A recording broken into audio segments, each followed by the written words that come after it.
and today I am making yam flour. And the next job is to begin heating the water up.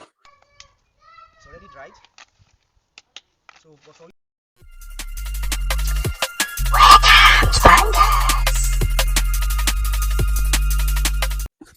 So welcome guys, this is Farm Guards using this yam to make a yam flour, and then this is to teach us how to make yam flour.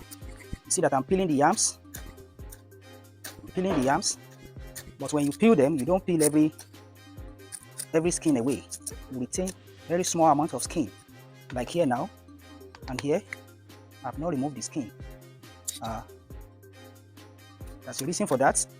You leave some skin like this so that the hot water we are going to use will not penetrate fully and cook the yam to the point of being edible. But it will heat it up to the extent that it will kill the cells, but not cool it enough. That's the procedure. It will not kill. It will not heat it to the extent of cooking it to the point of becoming food to eat, but it will kill all the cells. Having done that, you will slice the yam into very small pieces, very flat pieces like this, and then you try to remove any small portions that are bad with your knife. It has to be flat like this. You can see it. It has to be flat so that the hot water will penetrate from both sides, from both surfaces. And then in a very short time, when you put it on fire, in a very short time you remove it on fire, and the hot water will kill all the cells for you. And then you go and dry it the following morning.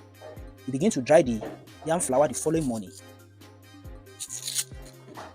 Okay. So when you boil it, you don't begin to dry it the same day. You allow it to stay till following morning.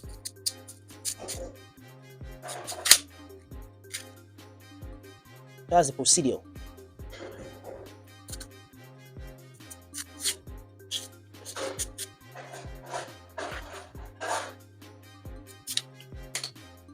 When it's too thick, then the cells will not die, and so you not make a good yam flour like that. It will not dry.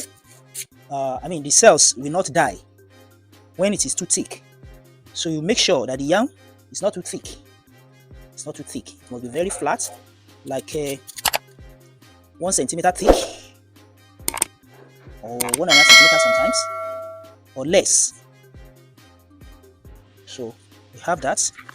So all the yams will be prepared in this manner. Okay, you can leave this one out. Any sand that remain on the yam will actually be removed during the process of boiling and drying. Any little sand on top of the yam will be removed by itself in the process of boiling and drying. After drying, if you just eat them like this, any dust, any sand will get removed. So this particular job requires a high level of skills. Otherwise, in the process of boiling the yam or parboiling it, so to say, you can actually spoil the whole yam and make it a edible yam, cooked yam. And when you cook it like that, you cannot make yam flour out of that. This is purely African thing, purely Nigerian thing. This is what is very popular in southwestern Nigeria. Making yam flour is very popular because Amala, which is made from the powder, is very popular food. One of the most important staple food for people in the southwestern Nigeria. Alright, so after pounded yam in this part of the world, Amala is the next, and that is why making yam flour is a big work. So we carefully slice the yam into flat pieces in this manner, not too thick and not too thin. When this is too thick, all the cells will not die when you turn off the fire from under the pot during the process of boiling. When it is too light, also, you will easily cook the yam. When it is cooked, you cannot use that for yam flour. When that happens, most likely you will run at a loss because you will lose all those yam. The reason being that you will not know that it's already cooked, and then you will wait till tomorrow morning when you are ready to go and start to sun dry the yam flour. It's at that point that you will now notice that you cooked the yam. And once you cook them, you cannot make it to become yam flour any longer. And you cannot eat those yams because it must have been cooked this evening, and then tomorrow morning you now find out that it has become cooked. Nobody can eat that. Then you throw away all those yam. You run at a very serious loss. So for some of you that would like to try this, now I give you a clue when you need to turn off the fire under the pot that you are using to boil the yam. I give you a clue, and the clue is that once the water starts to get hot, and you dip your hand into the water, and then you feel the heat, you cannot retain your hand for quite long, for like 3-4 seconds. At that point, you turn off the fire. The water is hot enough to cook, to kill the cells, but not cook the yams. So you can turn off the fire at that point, and then allow the yam to remain inside that pot till the following morning. In the following morning, you will bring them out for sun drying. Some of you might wonder, why am I removing some parts of this yam? Like the head of the yam had been cut away. I planting this and this one as well. That's why I did not use those heads to make a yam flour. So you can see that I'm retaining some of the skin on the yam. I did not completely remove all the skin. So I did it alternately. Remove some, leave some, remove some, leave some, alternately.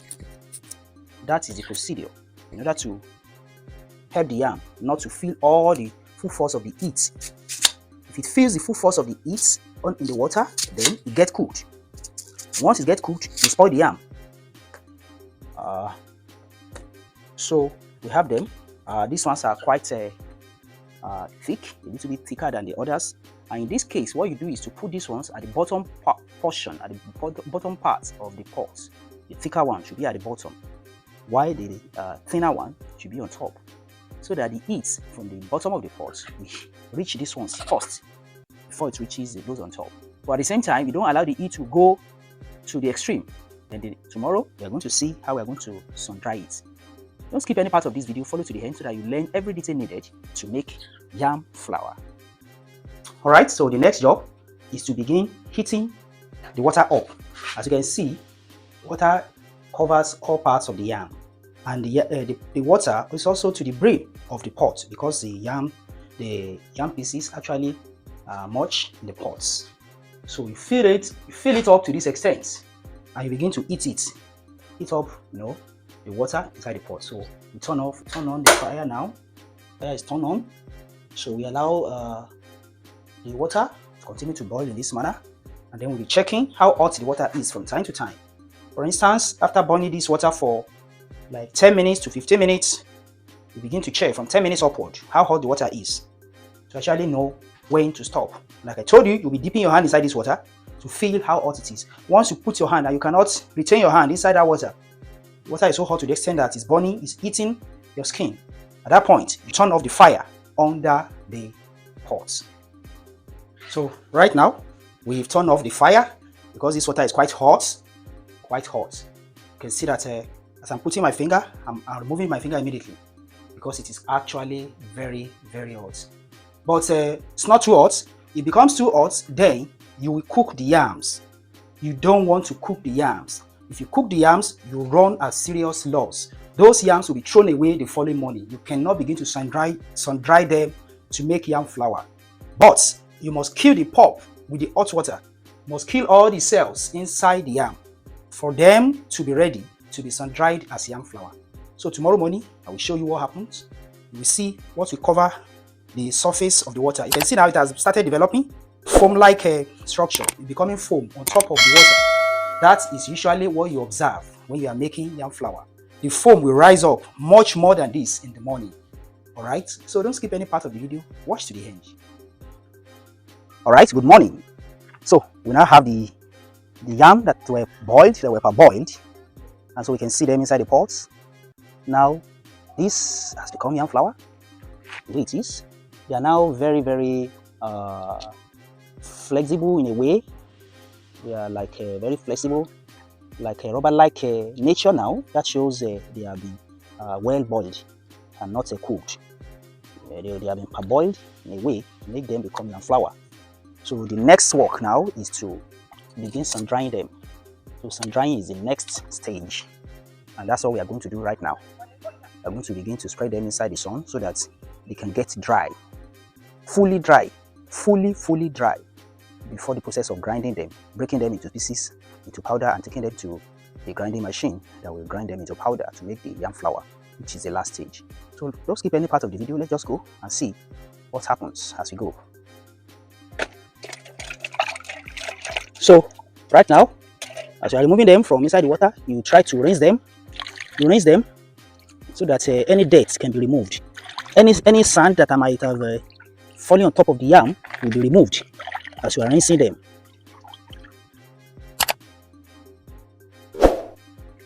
This water has a peculiar smell. Immediately you smell that, you know that there is yam inside the water, the yam flour.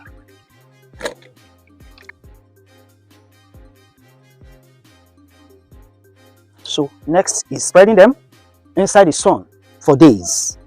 When you have a good weather, dry season weather like this, and then there is harmattan, for instance, you could have this done within 1 week. In fact, within 4-5 days, you can get everything done. Yes, everything can dry up, very dry, to be very dry within 4-5 days. When you have good weather, like harmattan season, when there is high sun every day, starting from around 7 in the morning till around 6 p.m. you have very high sun, then you can get it done. Now you can spread them inside the sun, and then at the evening you pack them inside into a container. In the morning again you spread them, and you continue to do like that until it becomes very dry. That is the procedure.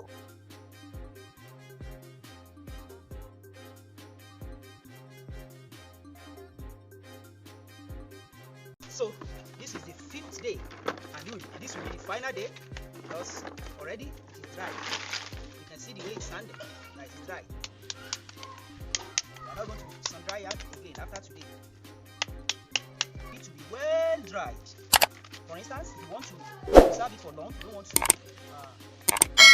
it immediately, you want to keep it at home. You can actually keep it at home for long. So